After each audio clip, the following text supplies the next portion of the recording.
Fine. Hey, you can come here. Please come ahead. There you Hey, you can come here. It's how we can find you. Fine. What's up, how are you?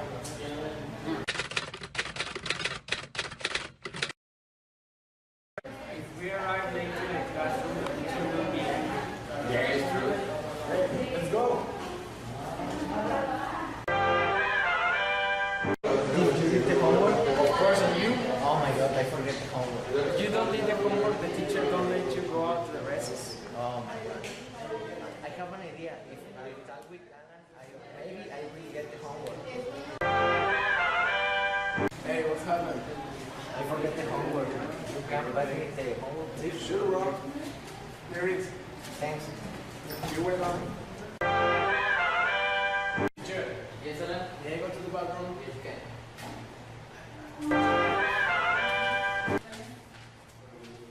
Hey, stop. We can't have the same homework. Whatever. Hey, what are you doing? Are you copying Anna's homework? No. Give me that, please. It's the same. You can't copy Diana's homework. If you copy Diana's homework, you will have a 0. You must not do that. You should do your own homework, okay? Give me that. No, give me that, sorry. You can't copy. Give me. Hey, what's up? What have we here? Nothing.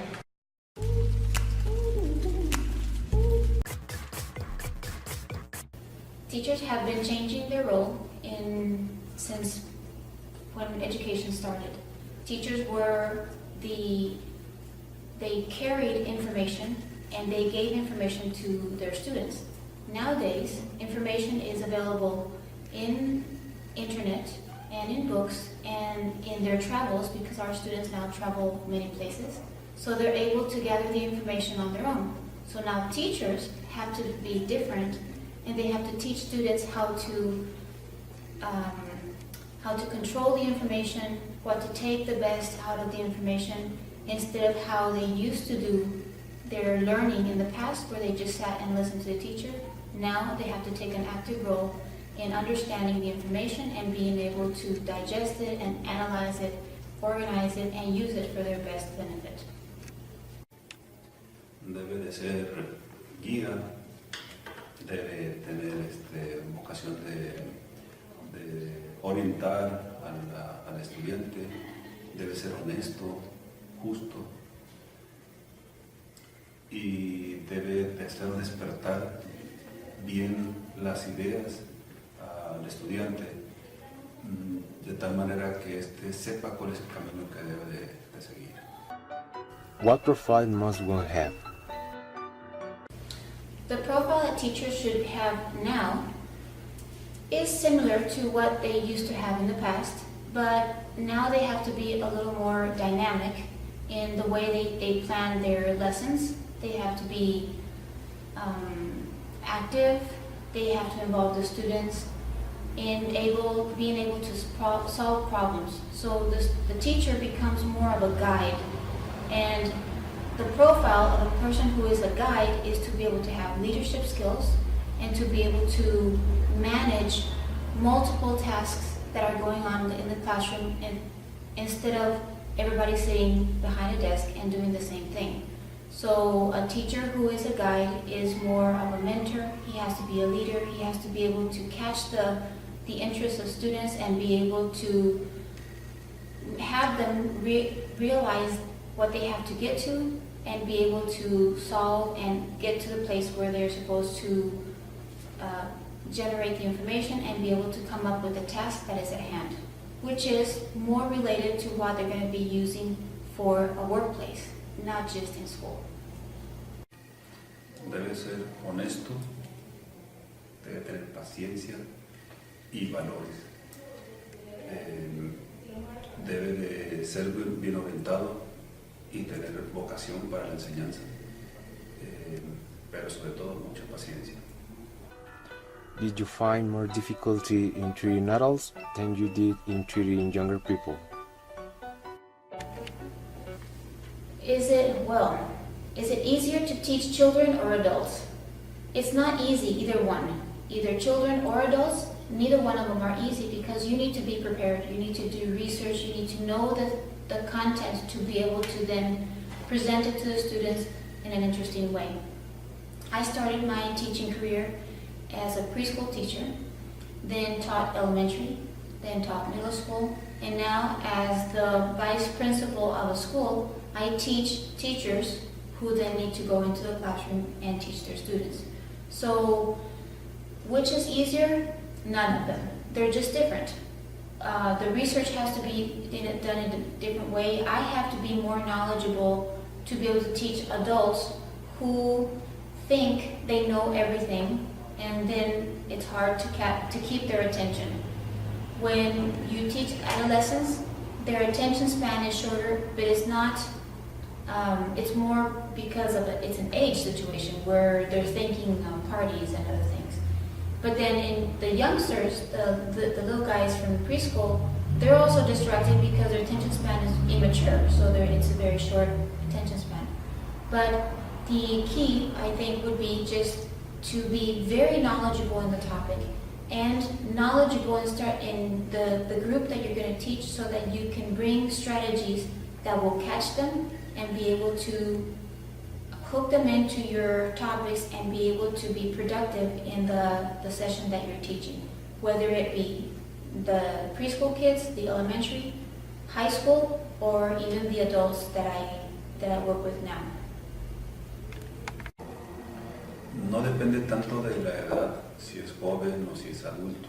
Depende mucho de la actitud de esa persona con la cual estamos trabajando o orientando. Pero sí se ha visto en su mayoría que la persona adulta está más centrado acerca de qué es lo que quiere, y esta persona, al saber qué es lo que quiere, está bien enfocado, debe estar bien enfocado para alcanzar su meta. Hemos visto en los estudiantes de posgrado que frecuentemente vemos una persona, un estudiante que es casado o mayor de edad, y vemos que esta persona estudia el tema del día, se adelanta un paso a las situaciones, le hacemos preguntas y si las contesta de forma correcta, porque él sabe qué es lo que quiere. Vemos en ocasiones un estudiante de posgrado que es soltero o más joven y puede llegar a tomar las cosas a la ligera, no porque sus cualidades sean menores que las del adulto, sino simplemente porque el que es casado o adulto, él tiene la necesidad de ver un futuro hecho. En cambio, el que es joven o que no está casado, que no tiene responsabilidades, puede llegar a tomar las cosas a la ligera y su futuro no lo ven cercano, lo ven lejos. Y por eso en ocasiones una persona joven no toma buenas decisiones por el hecho de que no tiene la necesidad apremiante de tener su futuro asegurado. Yo pienso que esa es la mayor diferencia, no tanto de que sea más o sea menos un joven que un adulto o un adulto que un joven, sino simplemente las metas que tengan a corto plazo o a lejano. Y por eso es de que hemos visto que el adulto, más que el joven, puede estar más aplicado en el posgrado. Yo estoy hablando de posgrado, no tanto de estudiantes de primaria, secundaria, X, sino de posgrado, donde ya es en lo que se van a desempeñar, en lo que van a trabajar.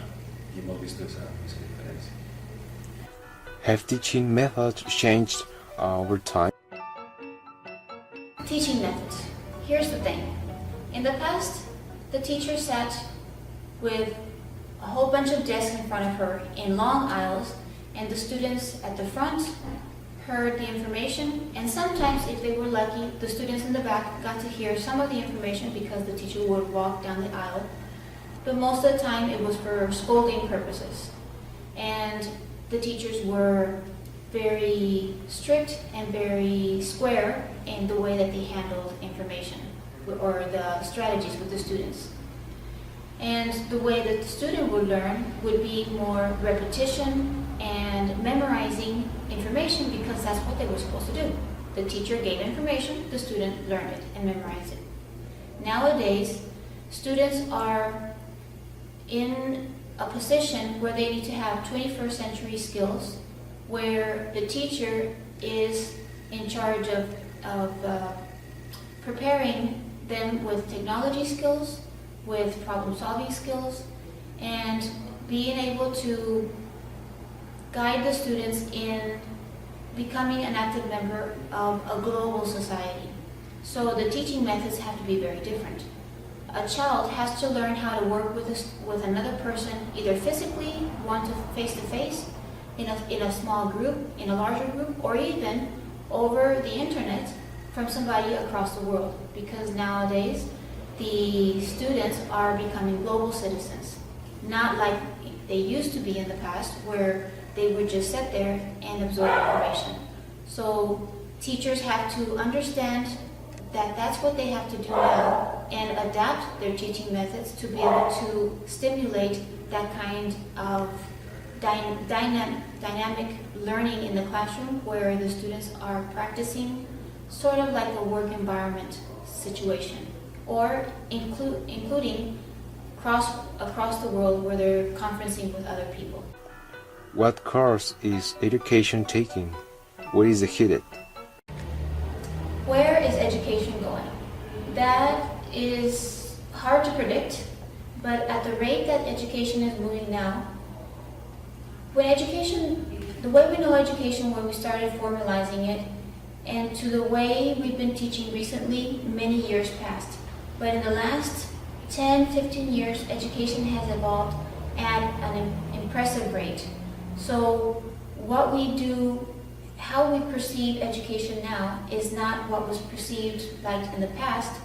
So the evolution that it's going through is very, very, very strong and very fast. So what we need teachers to get used to understanding is that they have to keep up at a faster rate. Just like in their personal lives, they go through technology in a very fast way. The same is our students. Actually, they're ahead of teachers. So students who know more about technology and are more digital and are more proficient with the resources can go farther with what they need to accomplish. So teachers need to keep up with them, and our teachers need to understand that the way we used to teach is not the way we teach now. And the way you used to teach last year is not the way you're going to teach this year, because that's how fast education is moving forward. So where is education going? I think it's going to be where a child is an independent learner, and he will become what he needs to be in the future. He will figure out on his own and be able to come up with the information. So then teachers' role is going to change even more so to become guides and mentors. And all the adults around that child need to be in the same channel and not see themselves as I'm here and I am there. Now we have to become one, so that the child can be independent. He knows where to find the information. He knows how to handle the information, and not be accustomed to what used to be thought of in the past, where you just sit there and you digest the knowledge. Now it's I'm actively looking for the knowledge, and then more so they produce the knowledge. So right now we have different platforms where children or where people can place information on the internet, but it's not very valid because people abuse of it. But if our children become independent learners and they produce information that they generate based on research, then whatever you can find out there on the internet should be able to be valid and accepted, because people will be more responsible of what they're producing and how they're using it on the internet and with their friends and at school and in the workforce.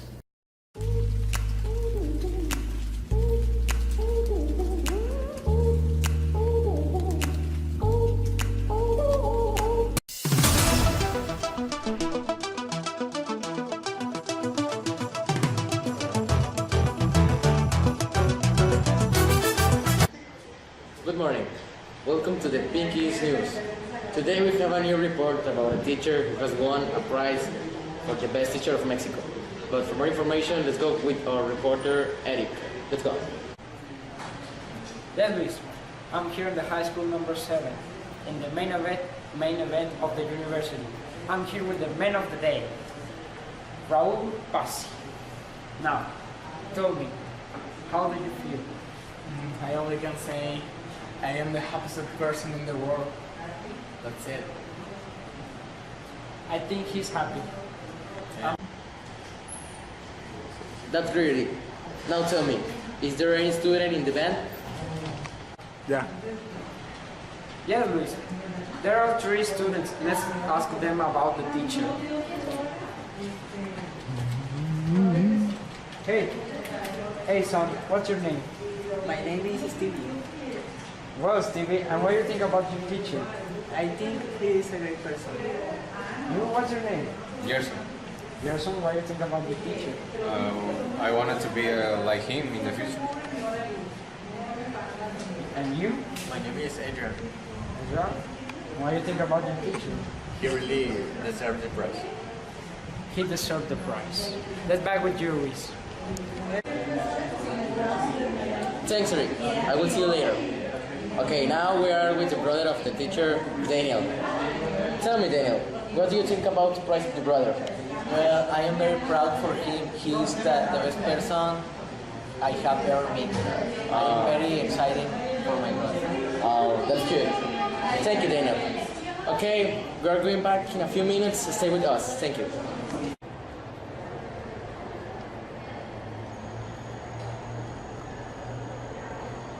Well, that's it for tonight. Eric Esposada and Luis Pasi.